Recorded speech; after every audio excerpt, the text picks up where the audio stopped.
በስመ አብ ወወልድ ወመንፈስ ቅዱስ አሐዱ አምላክ አሜን።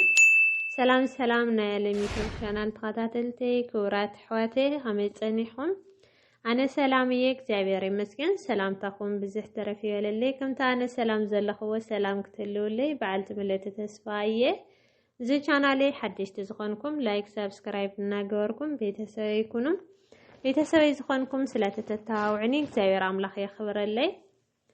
እንኳን ንሊቀ መላእክቲ ቅዱስ ገብርኤል ዓመታዊ ክብረ በዓል ሰላም አውጽሕኩም አጽሕና እናበልኩ ናይ ዕለቱ ዝምልከት ናኡ ከብለኩም ኣነ ውእቱ ገብርኤል ዘቀውም ቅድመ እግዚአብሔር ኣነ ኣብ ቅድመ እግዚአብሔር ዝቀውም ገብርኤል እየ። ወንጌል ሉቃስ ምዕራፍ 1 ፍቅዲ 19 ናይ ሊቀ መላእክቲ ቅዱስ ገብርኤል ተራዳኢ ተአዛዚ ሩህሩህ ሓያል ዝኾነ ዝኽበረሉ ዓመታዊ ክብረ በዓል ታሕሳስ 19 እዩ። በዚ ዕለት እዚ ቅዱስ ገብርኤል ንኣነንያ ንኣዛርያ ንሚሳኤል ካብ ሃልሃልታ ሓዊ ዝነድድ ዝናገፈሉ ዝኣድሓነሉ ዕለት እዩ። ቅዱስ ገብርኤል ካብቶም 7 ሊቃነ መላእክቲ ሓደ ኮይኑ ገብርኤል ማለት እግዚእ ወገብር ማለት እዩ። ናይ እግዚአብሔር አገልጋሊ ተአዛዚ ንምሕረትን ንመዓትን ዝፍነው ማለት እዩ።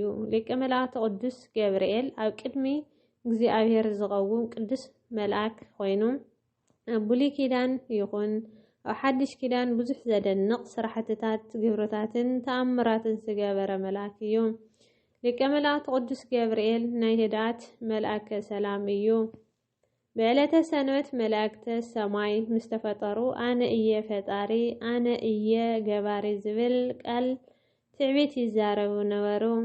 ሰይጣን መላእክትን ኣነ ፈጠርኩኩም ኢሉ ምስ ነገሮም ቅዱስ ገብርኤል ድማ ንቁም በብህላዌነ እስከ ንረክቦ ለኣምላክነ ዝፈጠረና እስካብ ንረክቦ ብዘለናዮ ፀኒዕና ንቁም ብማለት ብመላእክተ ዓለም ክረጋግዑን ክጸናንዑን ዝገበረ ሓያል መልአክ እዩ ቅዱስ ገብርኤል።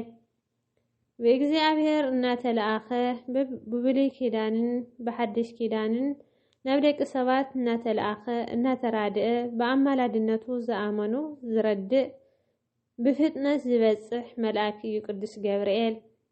መላእክቲ ኣብታ ቀደመይቲ ዕለት ማለት ብዕለተ ሰንበት ዝተፈጠሩ ፍጡራት እዮም። ምስተፈጠሩ እግዚአብሔር አምላክ ንቁሩብ ጊዜ ካብኦም ተሰወረ። ሳጥኒኤል ወይ ድማ ዲያብሎስ ድማ ኣባሓሰብ ስለ ዝኾነ ፈጣሪኡ ረሲዑ ብትዕቢት ኣነ እየ ፈጢረኩም ንዓይ ኣመስግኑ ስገዱ በሎም እሞ ኣብ ዓለመ መላእክቲ ህውከት ኮነ። ሊቀ መላእክቲ ቅዱስ ገብርኤል ድማ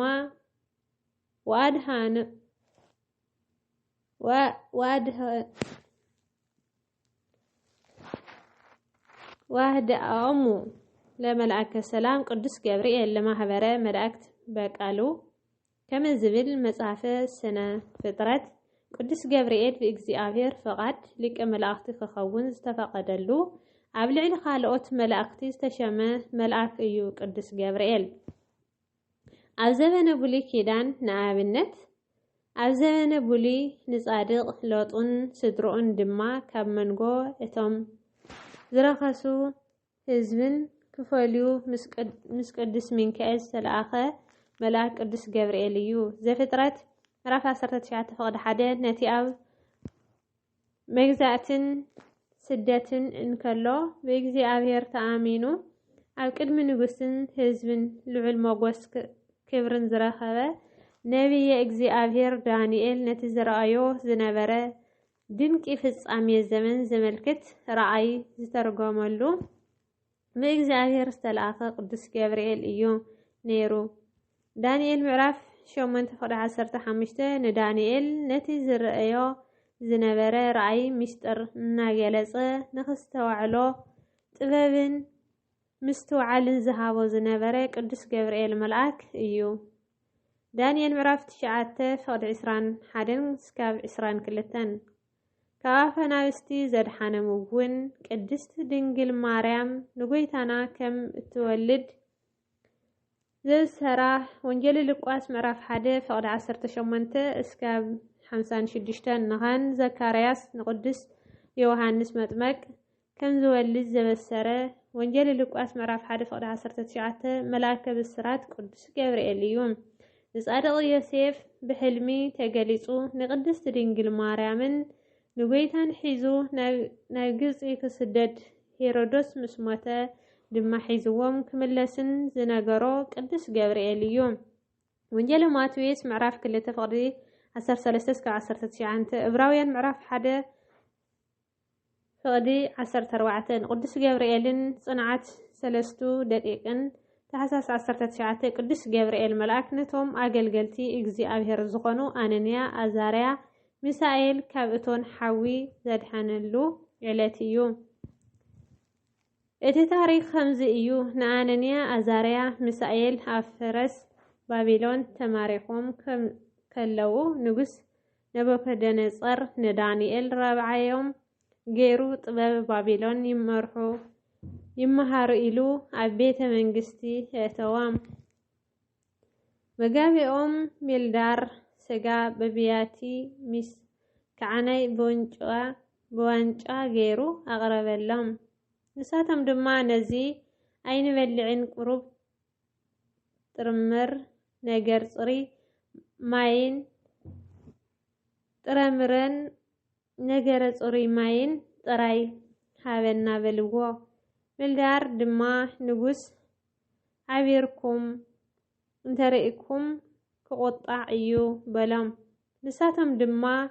قرب معلتي تراي هابنا مو شعو ترئينا إخا بلام بلغو نسو دما 10 معلتي هابم ترقلو تراي إنا قرط أمو ماي تراي كساتيو كأني أمو كابتم صبح بلعم ميس كساتيو زقنيو صبقومن دوميقومن ترخو كواي هداويان تمريصوم مس بابيلوناويان استفالاليه تمرتاتن طباباتن خمارو استحاريو 3 دقيقن دانيال ناي مجماريا سموم كزي زسعبيو أنانيا أزاريا ميسائيل دانيال إيوم أنانيا مالت إغزابير حياوا إيوم أزاريا مالت إغزابير يرد إيوم ميسائيل مالت نإغزابير زمسل دانيال مالت إغزابير دانايا إيوم إزيوم 4 نابناي بابلون فرس منقساوي أما حداراي مساتو أسفينز استبهاله أزازي نمجماريا سراحو زقابرا سموم ملوات نيرو مالتيو أنانيا زنبرا نفسي دراك أزاريا زنبرا نعبدناغو ميسائيل زنبرا نميساك دانيال زنبرا نبيلتاسور سيدارك ناي صحي أملاخ أبدناغو ناي إسات أملاخ أقلقالي ميساك ناي مريت أملاخ بلتأسر ناي طاقوت أملاخ مخمزي كمهارو صنيحون ويتا طبابو قليس اللهم طببان مسكونو دانيال رسو زوارك نقص مسترقو ملو أو 3 أوراجاتات كتماتات شمام بابلوناويان كأنيهم مبعاسي مخنيات كخوننا يخيل إيلم نقص كم زرأخيو مثلي غيركا أسرح أمو فتاويخان صلايخان كتفلي إخابلو نقص نبكدنصر 3 أمت قمس زلو 6 عامس زأكل سفحاس زلو ناي ورك مثلي أسريحو بدارا غولوغول ويدما ميدا أقيمو نزي زي سجد كله غصاع إيو إلو عواج كأوج جبارة أتمهزابن وغنات ببعينتو قوانقواتات تزاربون دمسي ملكوت أمبلتا مسنقو وغنات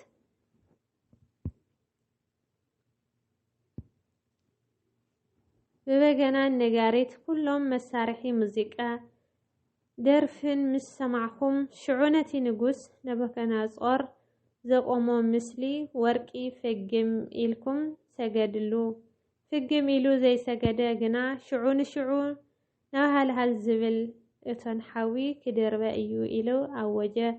ኣነንያ ኣዛርያ ሚሳኤል ግና ንስኻ ዘቕምካዮ ምስሊ ኣይንሰግድን ኢና በልዎ። ምስ በልዎ ንጉስ ናቡከደነፆር የመና ተቆጥዐ፣ ትርኢት ገጹ እውን ተለወጠ።